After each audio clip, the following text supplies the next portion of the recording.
paz do Senhor. Amém.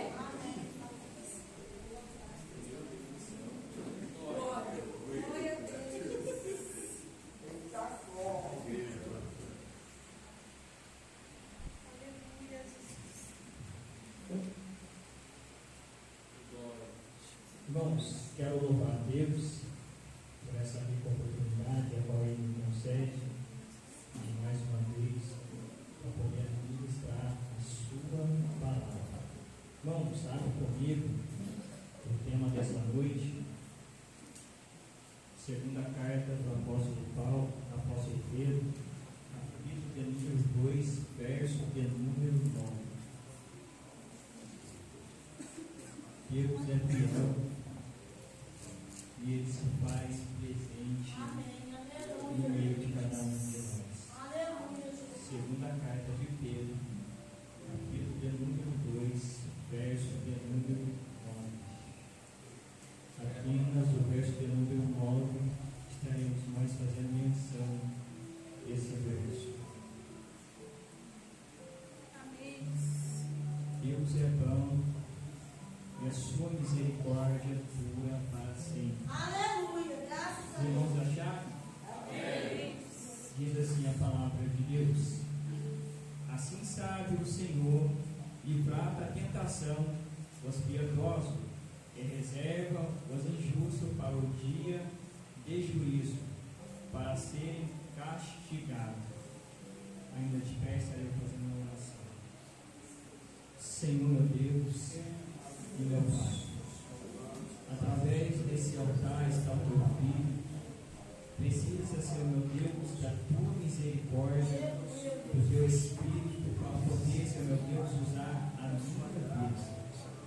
Deus, mais uma vez, comigo, Pedro, poder, Senhor meu Pai, transmitir a sua palavra. A sua palavra, Senhor meu Pai, é uma palavra, Senhor meu Deus, fiel e verdadeira. A sua palavra, Senhor meu Deus, ela cura, ela transforma, ela liberta. Mediante tudo aquilo que eu irei, Senhor meu Pai, falar, que seja alcançado, Senhor meu Deus, o teu povo, a tua igreja, e que cada um de nós possamos sair daqui, Senhor meu Deus, abençoado mais ainda. Que seu nome nessa noite, mais uma vez, venha ser glorificado. Espírito Santo, amigo fiel, me ajude a ministrar a sua palavra. Fica conosco, assim eu te agradeço, em nome de Jesus. Os irmãos podem tomar os vossos assentos, mas podem exaltar, glorificar o nome de Deus. Igreja, estamos diante de um texto onde nós fizemos menção do capítulo 2, do verso de número 9. Estamos diante desse texto onde está inserido 3 tipos de geração. A primeira geração é a geração angelical. A segunda geração é a geração do mundo antigo, onde Noé viveu com sua família. E a terceira e última geração é a geração de Sodoma e Gomorra, onde Ló e a sua família viveu. Mediante essas 3 gerações, podemos pegar alguma semelhança ou característica a respeito dessas 3 gerações. Essas 3 gerações, diante dessa palavra, se tornou 3 gerações rebeldes, se tornou 3 gerações que pecaram contra o nosso Deus. Mas quando nós olhamos para a primeira geração, os irmãos sabem tanto quanto eu, que essa primeira geração, que é a geração dos anjos, eles eram perfeitos, eles contemplavam Deus face a face, eles viviam rodeados de glória. Mas nós sabemos a história, que a palavra de Deus nos fala, que mesmo eles contemplados de glória, eles decidiram tomar outro rumo para as suas vidas.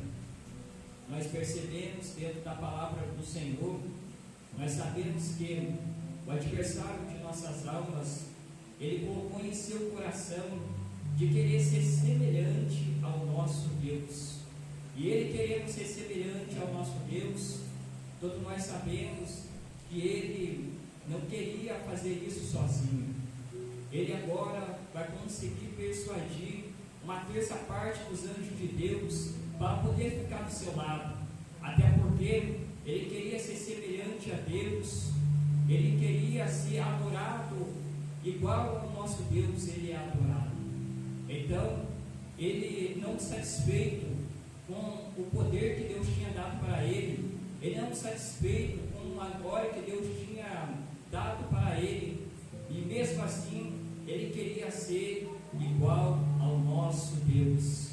Mas quando nós lemos a palavra do Senhor, nós vamos entender que igual ao nosso Deus não tem ninguém. Então nós podemos perceber que ele colocou em seu coração dizendo assim: eu subirei ao mais alto monte e serei semelhante ao Altíssimo. Olhando para a palavra do Senhor, ser semelhante ao Altíssimo, ele até poderia querer, mas ser jamais ele iria conseguir, porque esse desejo ele estabeleceu na tábua do seu coração, mas ele não conseguiu concluir aquilo que ele raciocinou. Ele raciocinou, mas ele não conseguiu esse objetivo. Sabemos nós, dentro da palavra do Senhor, ele colocou esse desejo, e esse desejo, quando Deus contemplou isso em seu coração, a palavra de Deus vai nos dizer que Deus abate ele e a terça parte dos anjos que estavam junto com ele. Aí nós vamos entender que agora, ele sendo abatido por Deus, agora eles vão para o inferno. Ou seja, eles agora estão esperando o juízo de Deus.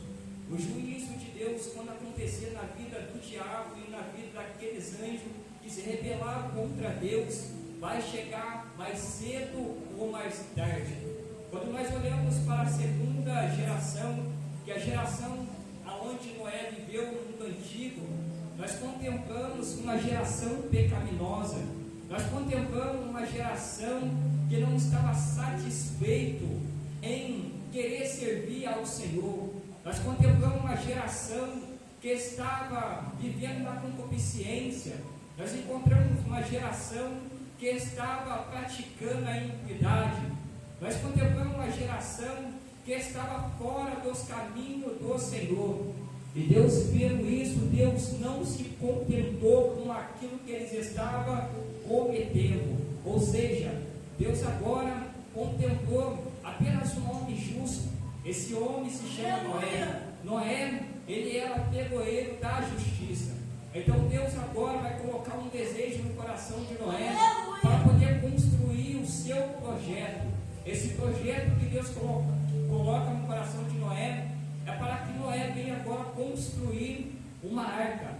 Essa arca que Noé iria construir iria poupar Noé, a sua família e todos os animais que Deus iria colocar dentro daquela arca. A palavra de Deus diz: agora Noé, tendo construído essa arca, penso eu, Noé construindo essa arca, aquele povo, aquela geração, contemplava Noé construindo essa arca, chamava Noé de louco, falava que Noé era doido, falava que Noé, o que ele estava fazendo, mas Noé não dando ouvido para eles, Noé dando ouvido somente a Deus, porque aquele projeto que Noé estava construindo, ele não poderia dar ouvido aos seus adversários. Noé simplesmente tinha que dar ouvido somente à voz de Deus. Até porque quem mandou Noé construir a arca não foi o homem da terra. Até porque quem mandou Noé construir foi Deus que habita no céu e é adorado. Então, nós contemplamos agora Noé construindo essa arca. E Noé contemplando aquele povo que vivia no pecado. Noé contemplando aquele povo que vivia, infelizmente, na orgia. Então, Noé construindo uma arca, dando ali continuidade àquilo que Deus estabeleceu em seu coração. Noé agora construindo a arca. A palavra de Deus vai nos dizer que agora Noé, ele termina. Noé não construiu a arca do dia para a noite. Noé levou um certo tempo, porque essa arca não iria apenas levar só Noé, não iria apenas levar só a família de Noé, mas essa arca iria levar vários tipos de animais. Então Noé conclui essa arca. Noé concluindo essa arca, a palavra de Deus vai nos dizer que agora entra Noé, entra sua família e todos os animais. Diz a palavra de Deus que agora Deus ele fecha a porta por fora. Quando Deus fecha a porta por fora, talvez Deus olhou para o coração de Noé pensando dessa forma: se eu não fechar essa porta por fora, talvez aquelas pessoas que visse Noé entrando com a sua família dentro daquela arca, visse Noé entrando com a sua família dentro daquela arca, talvez queria entrar dentro da arca. Ou seja, Deus ele cerra essa porta por fora. Então quando Deus cerra essa porta por fora, agora passa 7 dias, agora Deus manda o dilúvio a qual ele prometeu que iria mandar. A palavra de Deus vai nos dizer, Deus mandando o dilúvio, toda aquela pessoa que se encontrava fora da arca, agora cada um deles morreram. Por quê? Morreram porque estavam na desobediência, morreram porque estavam no pecado, morreram porque não quis se consertar, morreram porque não quis colocar sua casa em ordem, morreram porque não quis andar no caminho, morreram porque não quis aceitar Jesus como seu único, suficiente Salvador, morreram porque não quis ser obediente à palavra de Deus. Então eu entendo que esta geração também foi uma geração rebelde.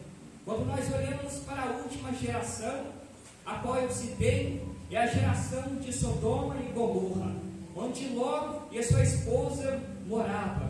O texto diz que Deus estava irado com aquele povo, porque aquele povo também vivia nos seus deleites, aquele povo também vivia nas orgias, aquele povo também vivia praticando o pecado. Só que o pecado daquele povo estava subindo diante das narinas do Senhor, ou seja, Deus estava cheirando o pecado daquele povo, o pecado daquele povo estava cheirando mal às narinas de Deus. Então Deus, não se contendendo com isso, agora Deus ele vai estabelecer uma ordem, e essa ordem de Deus, ela vai chegar, e quando essa ordem de Deus chega, Deus vai mandar um recado. O Ló e a sua esposa teria que retirar essa cidade de Sodoma e Gomorra. Agora Ló está saindo dessa cidade junto com a sua esposa. Só que Deus estabeleceu algo que não poderia acontecer, mas aconteceu. Falou para eles não olhar para trás. E mesmo assim, quando nós olhamos para a palavra do Senhor, nós contemplamos que a mulher de Ló, ela olha para trás e vira uma estátua de sal. Nós contemplamos agora Ló seguindo com a sua jornada, porque nós entendemos dentro da palavra do Senhor que a salvação ela é individual. Se a mulher de Ló quis olhar para trás, Ló seguiu com o seu objetivo. Entenda uma coisa que eu abri um parente: se tem alguém do seu lado que quer olhar para trás, deixe ele olhar para trás, porque a salvação é individual. A salvação ela é individual, ou seja, não vai ter como eu salvar minha esposa, não vai ter como a minha esposa me salvar, eu vou ter que me salvar próprio, a minha esposa vai ter que se salvar próprio, ou seja, a salvação ela é individual. Agora eu vejo Deus estabelecendo aquilo que Ele falou. Deus agora começa a destruir aquela cidade em chamas de fogo. Agora todas aquelas pessoas que viviam naquela cidade morreram. Por quê? Morreram porque não quis obedecer à voz de Deus. Morreram porque não quis colocar a sua casa em ordem. Se os irmãos for perceber comigo dentro da palavra do Senhor, nós percebemos que a primeira geração pecou no céu. Nós percebemos que a segunda geração pega na terra. Nós percebemos que também a terceira geração pecou na terra. Nós percebemos que tem 3 tipos aqui de pecado sobre esse texto. Nós percebemos também que esses 3 tipos de pecado trouxe o juízo de Deus sobre a vida deles. As pessoas têm conhecido muitas das vezes Deus somente como amor, mas muitas das vezes eles não conhecem o Deus que é justiça. Quando Deus ele se revela através de amor, ele se revela através do seu Filho. Mas quando Deus ele se revela através da sua justiça, Ele mesmo se encarrega de revelar aquilo que Ele falou. Nós percebemos que essas três gerações estavam debaixo do juízo de Deus. E quando o juízo de Deus chegou na vida dessas três gerações, o juízo de Deus chegou para finalizar aquilo que eles estavam cometendo. Percebe comigo? Não é diferente nos dias atuais, a qual eu e você estamos vivendo. As pessoas estão zombando, as pessoas estão brincando, as pessoas estão achando que Deus é brinquedo para poder se brincar. As pessoas estão achando que pode fazer qualquer coisa. As pessoas estão achando que pode realizar qualquer coisa, mas não pode. O juízo de Deus vai chegar na vida dessas pessoas, cedo ou mais tarde vai chegar. Talvez aquele povo aonde Noé vivia, talvez eles não estavam esperando aquele juízo, mas Noé falou sobre o decreto de Deus, que era para ele se converter, mas só que aquele povo não deu a mínima. Os irmãos percebem que hoje está a mesma coisa. As pessoas não estão dando a mínima. Você percebe que o Evangelho está sendo pregado. Você percebe que Deus tem levantado homens e mulheres de Deus, cheios do Espírito Santo, para poder propagar o santo Evangelho genuíno, falando que Jesus está às portas, falando que Jesus está mandando colocar a casa em ordem. Mas nós percebemos que as pessoas, infelizmente, estão querendo viver na mesma situação em que está vivendo, ou seja, na prática do pecado. Eles não sabem o perigo que eles estão cometendo, eles não sabem o perigo que eles estão vivendo, eles não sabem o perigo para onde eles estão indo. Sabe por quê? Meu Deus. Porque os olhos deles estão com escama, e quando se encontra com escama, fica dificilmente eles dar ouvido à voz do Espírito Santo. Fica difícil eles abrir a tábua do seu coração para que a palavra venha entrar e venha germinar. Fica difícil eles querer dar ouvido à voz do Senhor. Mas Deus diz nessa noite, se essa noite ouvides a voz do Senhor teu Deus, não endureçais o vosso coração. Aleluia. Meu Deus. Não endureçais o vosso coração. Sabe por quê? A palavra quer entrar. Quem está disposto a abrir a porta? Aleluia, Jesus. Mas nós fica visualizando. As pessoas não querem abrir a porta. As pessoas preferem ficar com a porta fechada. As pessoas preferem, infelizmente, viver da maneira em que está vivendo, mas querer se converter não quer. Mas querer ter uma vida com Deus não quer. Eu sei, é difícil.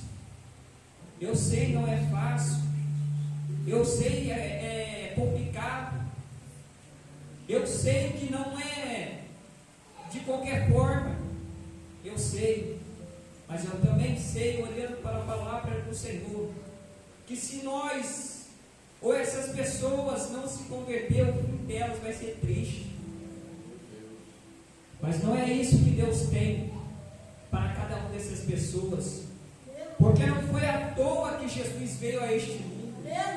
Não foi à toa que Ele morreu pelos nossos pecados.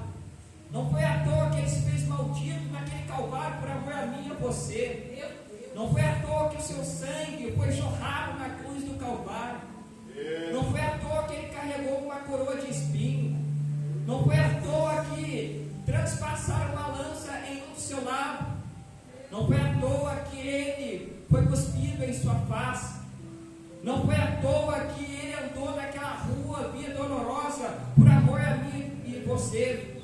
Não foi à toa. Foi com propósito. Aleluia, Jesus. E esse propósito foi estabelecido de norte, sul, leste, oeste, ou seja, os quadrantes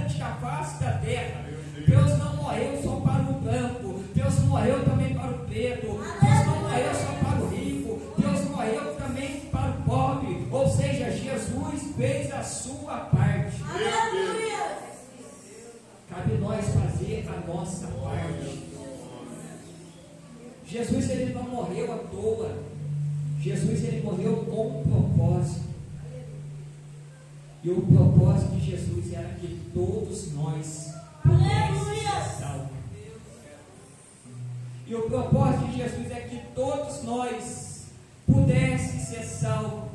E a palavra de Deus que diz que Deus, ele não quer que nenhum se perca, mas que todo venha se arrepender. Aleluia. Mas como que vai se arrepender se o avivamento não chegar na vida dessas pessoas? Mas como que eles vão se arrepender se não tem ninguém que pregue? Mas como que eles vão se arrepender se não tem ninguém que fale do amor de Deus? Mas como que eles vão se arrepender se não tem um missionário ou uma missionária que propaga o nome de Jesus? Eu sei que tem lugares que é estreito a palavra do Senhor chegar, mas eu creio, pelos olhos da fé, que Deus ainda, ele opera por intermédio de sonhos. Aleluia. Eu creio que Deus faz converter pessoas através de sonhos. É verdade, Jesus. Eu creio que no lugar onde a palavra é estreito chegar, eu creio que tem pessoas que ainda Deus se faz converter através de sonhos. Aleluia, é verdade. Eu creio, ainda que eu e você não chega pessoalmente a esses lugares, mas eu creio em Deus que é invisível. Eu creio em Deus que é poderoso, que pode chegar através de sonho e fazer a pessoa se converter. Aleluia. Eu creio nesse Deus que é poderoso para poder realizar isso. Quando eu contemplo o verso de número 9, eu vejo que tem muitas pessoas que Deus reservou para o seu juízo. Olhando para o juízo de Deus, podemos perceber no livro de Apocalipse que o juízo de Deus vai ser sem misericórdia. Se a palavra de Deus fala que o juízo de Deus vai ser sem misericórdia, a palavra de Deus diz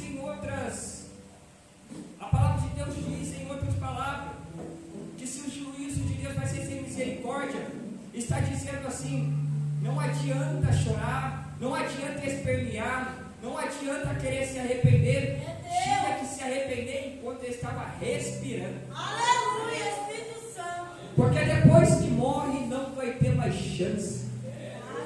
Depois que desce a sepultura não tem mais oportunidade. Depois que é enterrado não tem mais oportunidade. Porque a oportunidade é enquanto está vivo. Porque Deus não fala com quem está morto, Deus fala com quem está vivo. Porque o arrependimento é para aquele que está vivo. Aleluia. Porque quem está morto segue-se o juízo. Deus Santo, poderoso. Quem está morto segue-se o juízo. Deus eterno. O juízo de Deus, meu irmão, minha irmã, vai ser sem misericórdia. Por que, Jonathan? O juízo de Deus, ele vai ser sem misericórdia porque muitas pessoas que decidiram negar ele aqui na terra, chegar naquele grande dia, muitas pessoas vão ouvir Deus dizer: eu não vos conheço. Podemos olhar para o livro de Apocalipse e podemos analisar que quando Deus ele abriu os livros, Deus ele vai ver o nome de cada um daqueles que foi escrito nesse livro. Ou seja, se Deus vê o meu nome Jonathan, ele vai dizer: entra para o meu gozo. Se Deus vê um nome chamado Paulo Olímpio, Deus vai dizer: entra no meu gozo. Mas quando Deus abriu o livro e vê vários nomes que não está escrito lá, essas pessoas vão receber o juízo de Deus.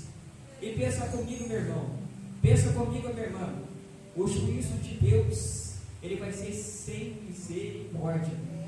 Muitas pessoas confundem o amor de Deus com a sua justiça. Quando Deus opera em amor, ele se revela através do seu Filho chamado Jesus Cristo. Um exemplo, diz em João capítulo de número 3, verso de número 16, diz assim: porque Deus amou o mundo de tal maneira, que deu o seu Filho unigênito, para que todo aquele que nele crê não pereça, mas tenha vida eterna. Aí está Deus se revelando através da sua misericórdia, através do seu Filho. Quando Deus se revela através do seu amor, Ele se revela através do seu Filho Jesus Cristo. Foi quando Ele se revelou a Zaqueu: Zaqueu, hoje convém me posar na tua casa, porque eu vou salvar a sua casa, eu vou salvar a sua família. Mas quando Deus Ele quer operar a sua justiça, Ele opera. E quando Deus opera a sua justiça, sai de baixo. Irmãos, eu costumo dizer, quando alguém está na mão do diabo, Deus tira, mas quando alguém está na mão de Deus, ninguém pode tirar. Aí cumpre-se a palavra do Senhor que diz o profeta messiânico: quem impedirá o agir de Deus? Quando Deus opera, Ele opera e opera com a sua justiça. Vocês lembram como Deus decretou na casa do sacerdote Eli? Ele decretou que a casa do sacerdote Eli iria à ruína, e foi o que aconteceu. Os seus filhos, a qual ele não chamou a atenção, a qual ele não falou para se converter, a qual ele não falou para colocar a casa em ordem, os seus filhos morreram. E ele também chegou a morrer. Sabe por quê? Porque a justiça de Deus chegou naquela casa. As pessoas conhecem Deus muito como amor, mas esquecem do Deus que opera com justiça. E quando Deus opera com justiça, sai de baixo. Deus seja louvado. Porque quando Deus opera com a sua justiça, Ele assina embaixo. E quando Ele assina embaixo, cedo ou mais tarde, a balança de Deus ela vai chegar. Cedo ou mais tarde, o juízo de Deus vai acontecer. Os irmãos lembram o que aconteceu com aquele rapaz que regalava das suas riquezas, que vestia das suas melhores vestes, que comia do bem e do melhor, enquanto estava rico, enquanto tinha dinheiro no bolso, enquanto tinha estado, enquanto tinha fama. Mas quando chegou a morte para aquele homem, o texto vai dizer que ele ergueu os seus olhos, viu que estava num lugar de atormento. E nesse lugar de atormento, ele contemplou que ele não estava num local bom, porque ele estava num local onde ele estava atormentado de uma chama. Mas o texto vai dizer, agora ele contempla Lázaro que estava no seio de Abraão. E quando ele contemplou Lázaro que estava no seio de Abraão, o texto vai dizer que agora ele vai falar para pai Abraão: pai Abraão, manda Lázaro que coloca o seu dedo na água para que venha refrescar a minha língua. O interessante, quando Lázaro ele se encontrava vivo, ele desejava comer das migalhas que caíam da mesa desse rico. Ou seja, Lázaro ele se encontrava com uma enfermidade, ou seja, com umas chagas. Cachorros vinham lamber as suas chagas. Ou seja, quando ele morre, ele vai para o seio de Abraão. Detalhe, quem levou ele para lá foi os anjos. Mas eu entendo dentro da palavra do Senhor, e quando o rico morreu, quem levou ele para o Hades? Deus. Quem levou o rico para o Hades? Os irmãos conhecem a palavra do Senhor. Os irmãos é tanto sabedor da palavra do Senhor quanto eu. Quem levou ele para lá foi os próprios demônios. Sabe por quê? Porque ele fez a sua escolha. É aqui que está a decisão de cada um de nós. Nós entendemos o que nós escolhemos, o certo ou o errado. Lázaro decidiu escolher o lado certo, mas esse homem decidiu escolher o lado errado. O lado certo faz sempre a gente sofrer na terra, mas quando chega ao fim, o lado certo que sofre na terra, no fim, esse sofrimento cessa. No fim, esse sofrimento não existe mais. No fim, esse sofrimento ele é convertido. Convertido em que, Jonathan? O choro pode durar uma noite, mas a alegria ela vem pela manhã. Até então Lázaro chorava, até então Lázaro sofria. Aleluia! Até então, Lázaro, ele ali se encontrava num momento difícil, enquanto ele estava vivo. Mas quando ele morreu, ele entendeu que aquilo que ele passava em vida, ele entendeu que não se comparava com aquilo que ele recebeu depois. Amém. Glória a Deus. Aleluia. Nós podemos sofrer enquanto nós estamos em vida. Nós podemos sofrer enquanto nós estamos pregando a palavra do Senhor. Nós podemos sofrer enquanto nós servemos a Deus. Mas vai chegar o momento, vai chegar a hora, que em breve, todo esse sofrimento ele vai se converter. Aleluia. Todo esse sofrimento ele vai inverter. Sabe por quê? Porque Deus, ele é justo com aquele que é justo. Aleluia. Deus, ele é justo com aquele que é justo. Deus foi justo com Lázaro. E Lázaro, ele ficou naquele lugar de paz. Lázaro, ele ficou naquele lugar de alegria. Lázaro, ele ficou naquele lugar de gozo. Mas aquele rico, ele ficou naquele lugar de atormento. Aquele rico ficou naquele lugar de atormento. Sabe por quê? Por causa da sua escolha. Irmãos, eu carrego uma frase comigo, que uma certa vez eu postei no status do WhatsApp. Tem muita gente que acha porque nasceu na igreja vai subir para o céu, porque acha que é filho de pastor, porque acha que é filho de missionária, porque acha que é filho de missionário, porque acha que é filho de obreiro.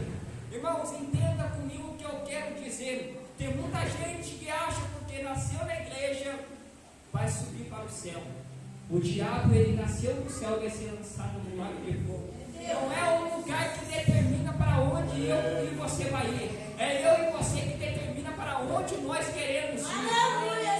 Quem determinou para onde queria ir foi o diabo. O diabo era para ficar perfeito no céu. Os anjos eram para ficar perfeito no céu. Mas eles decidiram fazer Deus decretar a sentença. Meu Deus. A sentença de Deus determinou para que o diabo e os seus anjos pudessem ir para o inferno.